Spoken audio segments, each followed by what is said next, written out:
Hi guys, welcome back to the Humble Gamer channel. I am the Humble Gamer and we're back on Sodor. This is Sodor Snippets part 6, I think. And we're going to do something we haven't done yet on Sodor. We're going to look at some of the narrow gauge railways. You can see Oliver in the background there. He will head off very shortly, but we're starting at Arlesdale Harbour. You might recognise that from number 2, which was the Little Western route. And we're starting, so we're going from Arlesdale, just there, all the way to Arlesdale, just here.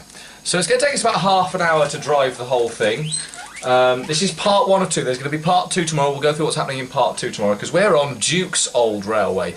In the books and in the modern TV series, this part of the route has been reclaimed as a 15-inch railway, very much like the Ravenglass and Eskdale railway you can see in real life. Obviously, they haven't built any 15-inch stuff for train sim yet, so I've had to steal some narrow gauge track and this engine here, which is Taliesin, who is from the we're not going to Peel Godbridge Central, I'll tell you that for nothing, who is from the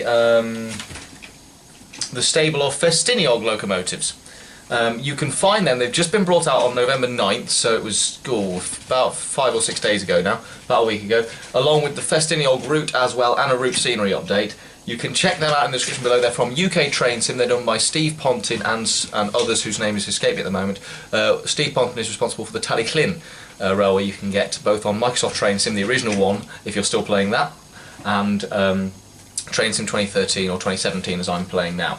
Like I said, do check them out in the description below. They're really, really good. We'll be covering the Ffestiniog Railway in later videos next week, actually, the two-parter. So there's Oliver, he's away, and that means we're going to be away as well. We've already got the passengers loaded. Oh, I love that narrow gauge whistle. We're not going to race Oliver because he's much quicker than us, because he's bigger than us. But yes, so this is now Duke's old railway, barely really sort of covered pretty vaguely in the... Oh, let me take the handbrake off Taliesin. There we go, nearly made the same mistake again there as we head away. Oliver's away, we're not going to catch him up at all. But here we are, yes, Taliesin, lovely little narrow gauge engine. I think I've actually been pulled behind this one. I think I'm not sure. Looks very similar to an engine called Russell, which you can find on the real life Fairborn Railway. Again, check out the Train Sim workshop routes playlist to see a train sim version of the Fairborn Light Railway.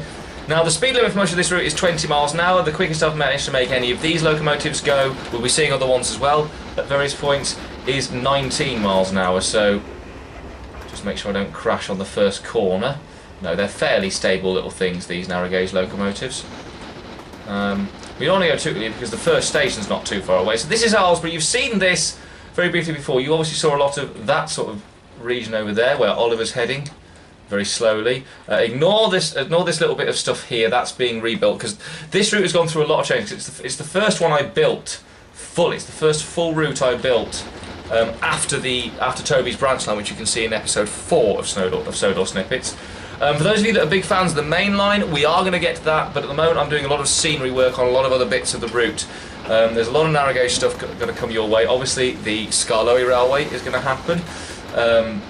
We've got the Taliesin stock for that, so that is a much more realistic interpretation of what Awdry had in mind. I should point out I would have been driving a Duke-type locomotive for this, but it hasn't been released yet. Double check uktrainsim.com down below. They are releasing packs of these. I don't know how regularly, but regularly enough to make it well worth your while. If you're a big narrow gauge fan, it's one of the most amazing narrow gauge routes in reality. Oh, that car would have crashed into the carriage. We're now pulling up to Arlesdale Bridge Street, which is the first big station on the route, and then it'll be back to the traditional sort of Thomas the Tank Engine style videos that you're used to, with some musical breaks and clips of the scenery. We won't be stopping at every station, partly for time, but also because there's a couple of small halts on this station, so on this route. So yes, let me just make sure I've got the route set up properly to get into Arlesdale. I don't want to go into platform 2, I want to go into platform 1. I think that's everything set up for the first little bit of it though. But yeah, so it's good to be back on Sodor. This is a particular part of it I'm very, very proud of, because there was a lot of route building learning stuff in this one, so oh, excuse me. We'll start to slow now because we are coming into the station. I want to say a fantastic job of Steve Pontin and Steve, I think it's Fleming or Franklin. Again, double check on the UK Train Sim link, that'll give you their proper names.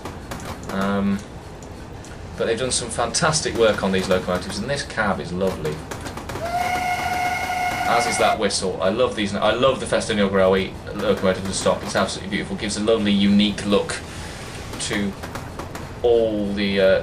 One thing I wanted to do, obviously, this railway Sodor has got a lot of different routes on it, a lot of different areas of track, and I wanted to give each one its own little individual feel. I've sort of touched on this very briefly, but I quite like the idea that Duke's Railway is very much the Ffestiniog Railway in Wales. I cannot wait for them to bring out the Bayer Garretts and stuff like that, the big locomotives. So there we are, we've paused here, we'll let that off. But yes, so just have a quick look around this little bit of Arlesdale. Obviously you've seen the bit of Arlesdale over there where the Little Western runs, but this is Arlesdale here. We head very much, you'll see a lot of hills in the distance. And that's where we're heading into over the next couple of episodes. But I reckon Taliesin's ready to go now. There's no passenger platform on this. Like I said, this is still a work in progress. I was still debating what I was going to do with this route. There was a point where it's going to be the South African stuff, but I decided against that. I quite like the narrow gauge route. And when I saw the Ffestiniog stuff had come out, I was like, we've got to do that now. But anyway, yes. So let's carry on our journey, and I shall see you. Our next stop is going to be in Mathwaite, which we're down here, and Mathwaite is up here. There's a little station in between, but you'll see us stroll through that quite carefully. But yes, so let's head on to Mathwaite.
So yes, we're now at the small town of Mathwaite, which is in the north of Sodor. So we've come from there all the way to here. It's taken us about, what, 20 minutes or so in real time. You won't have seen 20 minutes of footage. But Mathwaite I'm quite proud of actually. It's quite a small place. There's not much there, and obviously the platform is designed for, probably can just about take 2 or 3 coach trains. Obviously the passing platform can't, but that's more a goods platform anyway. Arlesdale is the big passing place, but again, like I said, this route is still being worked on. It's still not a permanent, this is how it's going to look yet. A lot of the stuff you'll see is still work in progress. But I'm quite proud of some little details here, like there's this little building site here with the ladder leaning up against the fence. Do you know how difficult it was to get that ladder to the correct angle? Anyone who's done route build on trains will appreciate that actually. That took me a bit of time to do that. Not like 10 minutes or anything, like 2 or 3 minutes, but still actually just to lean a ladder up. But yes, so we shall now be heading off from here. Our next stop I think will probably be we'll probably do a bit of chat as we get towards Arlesdale Green, which is just here. So that's where we are now, we're heading for there. Obviously there's other little lines that go off, there's a quarry there, we'll go past a quarry branch at some point as well, but I shall probably talk to you again once we get to Arlesdale Junction, because we'll be not far from the end then, so we can do a little bit of chat. So I'll see you in Arlesdale Junction, guys.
So now we're coming up to Arlesdale Junction, which if you look on the map is actually quite a large triangular junction. That's because down here, on the road, the path we're about to go to our right, is where there's a slate quarry. I think it was a slate quarry I put in anyway. It's a colliery. And we'll just leave Taliesin to do what he does best, because that route goes over here. See, there's some pathways and stuff that heads off up there. I might do these little things if you guys want to see them when the appropriate locomotives come out. There's a walk that goes up the mountain there. There's Taliesin comes around the top of the triangle, which heads us towards Arlesdale town station. We've just passed Arlesdale Green Halt, which you saw, which is the station with a little bridge over it. Looked like a bus shelter. Very tiny little place. But yeah, it's taken us about half an hour to get this far. But this is some of the scenery I'm most proud of, because actually this path goes all the way from this sort of mountain walkers visitor centre up this way, up and over the bridge. I think, did I put someone waving on the bridge? Yes, I did. There's a kid standing. Someone stood on a barrel at the bridge, and then it goes all the way, and it actually follows, and then you can see it curve off there. As it goes, there's a road that goes across the railway, and then the railway runs up that way. We're going to catch up with Taliesin now, as we head towards Arlesdale town. Can I just take a moment to say how beautiful these locomotives are? You'll be seeing other ones very soon, in fact. Like I said, I'm going to do the Ffestiniog next week. That's the Train Sim Workshop episode next week. Although it's from UK Train Sim, not the Steam Workshop, but I still think it counts. It's not a proprietary route. We should be doing that again. That'll be 2 parts, just like this one will be 2 parts. So you'll see this tonight, and tomorrow we're going to come back and we're going to do the other half of Duke's Railway. Now, if you know your Sodor history, this is the harbour bit that goes from Arlesborough Harbour up to Arlesdale, but from Arlesdale to the old terminus at what was King Awdry, but I've added a little bit on to Peel Godred Central itself. But we'll go through all that detail in the next episode. That's called the Mountain Road. Now, if you know, there's an episode of the TV series where Duke teaches Sir Handel the Mountain Road. Obviously, I don't have Duke or Sir Handel. I've got an engine that looks a bit like Sir Handel. But we're going to be taking another one of the Ffestiniog locomotives up the Mountain Road from Arlesdale all the way through to Peel Godred Central, which doesn't exist on the map, but it does exist in my version of Sodor, because I thought it made sense to connect Peel Godred to Arlesborough. And I mean, you could probably get there quicker if you're doing travel arrangements. You could probably get there quicker by Peel Godred down to Cronk, and then Cronk along the main line all the way to Arlesborough. But there is now a direct route done by this little narrow gauge railway. But coming back to the locomotives, I absolutely love these, and they fit so perfectly with the scenery. I'm actually very proud of this. I'm proud of all of the Sodor route, but this part of the route in particular I'm very proud of. We'll ignore the fact that I think the trees are floating in the air on the other side of the track, but we'll ignore that. But yeah, so now we're coming up to the River Gorge, which is again something I was quite proud of. Basically, this was let's see what I can do as a route builder. Let's see what I can achieve. And we're coming up to the River Gorge now. 4% of regulator, so we're really not using that much water. We obviously would have to take on water if we were doing the full route. We'd take that on at Arlesdale Green, and then we've got 60 gallons left and 85% in the tanks. But at the moment we're fine because we're going to stock at Arlesdale Green. This is a lovely locomotive, and I'm very proud of this bit. As you can see, we've got here, got a proper little sort of little river gorge. I really was quite proud of the stuff I've achieved on this part of the route, because I was brand new. I'd done the standard gauge railway up where Toby's branch line was. Again, check out episode 4 of the Sodor Snippets series if you're new, if you haven't seen it. But I wanted to see what I could do with narrow gauge railways, and this is something I'm very, very proud of to have in this route. I mean, obviously, like I said, you know, detailing here, we're obviously quite sparse. Need to do some painting here and put some assets here. There's Arlesdale town, the actual town itself, across the other side of the gorge. But yeah, we're coming. Our time with Taliesin is coming to an end, and I've been very happy with this. And I'm very glad to be getting back to Sodor. Like I said, I am still doing work on other parts of the route. The main line will come out at some point, possibly in the new year, but this is going to be running constantly now. The Sodor Snippet stuff. You're going to get a lot of episodes of this coming up. So do look out for those, and you can just see up ahead of us there some railway stock. That's the route we're taking next, but I'm going to show you Arlesborough Station first. Obviously the mountain road goes through these mountains up here, but Arlesborough Station, Arlesdale Station here, need to put a fence in there. As we come to hopefully a very slow, graceful stop. I will use the handbrake if I have to on Taliesin, since he has it. Yes, so let's focus on, yeah, there we can see the stop next to us, which we're going to be using in the next episode. So we've come to a bit of a slow. There we go. And yeah, we'll check out the stock in a second that we're using in tomorrow's episode. It will be tomorrow. I'm recording the next one straight away, so you'll see it tomorrow. As we come into Arlesdale Station, I'm going to have to stop fairly swiftly just so my other train can get past me. But there we are. Yes, here we are at Arlesdale Town Station. Now, let's have a quick look around the facilities here, because once you'll see there's the second track here. This goes to the sheds, which is where they keep the locomotives, obviously. I still need to do some detailing here on the actual sheds. And then you've got Arlesdale Town proper here with the station, nicked from the Isle of Wight, I think this one is, isn't it? Haven Street, yes, nicked from the Isle of Wight network. And then you've got Arlesdale Town across the bridge. Very nice, quaint country village. Nothing major. But yes, so that's our time with Taliesin done. We've finished with him. And we should be coming back in the next episode to drive along the mountain road with this other Ffestiniog engine here. It's a fairly double engine called David Lloyd George. It's a fantastic locomotive, and I can't wait to drive it. So we'll just say a proper goodbye to Taliesin, who's done us very proud on that run, taking us just under 40 minutes to get us to Arlesdale from Arlesborough, which is not a bad time actually, considering the route is 20 miles an hour all the way. So thank you very much for watching. If you are enjoying what we're seeing, please do like and subscribe. Check out the Sodor Snippets playlist in the description below if you're new. Check out the Train Sim playlist in the description below as well. There's lots more Train Sim stuff coming up. We've got lots of ideas for other stuff, not just with Sodor, but with other Train Sim stuff as well. But please do stick around, because tomorrow we're going to drive the mountain road with David Lloyd George. Thank you very much for watching. I was me, that was Sodor Snippets. See you very soon, guys. Goodbye. Slow us down a little bit, but they were only doing 36 miles an hour. I mean, it's still going over the limit for a freight like this. It's not a fitted freight, obviously, but still, for an unfitted freight, I'm probably going really over the speed limit. But you know, never mind. If I crash, I crash. I've done it before. Did it at Halloween. Why not crash in real life as well? Obviously not aiming to crash. So about 16 miles away. But I love the detailing in this scenery. It's absolutely lovely, and it does feel like a real route. Again,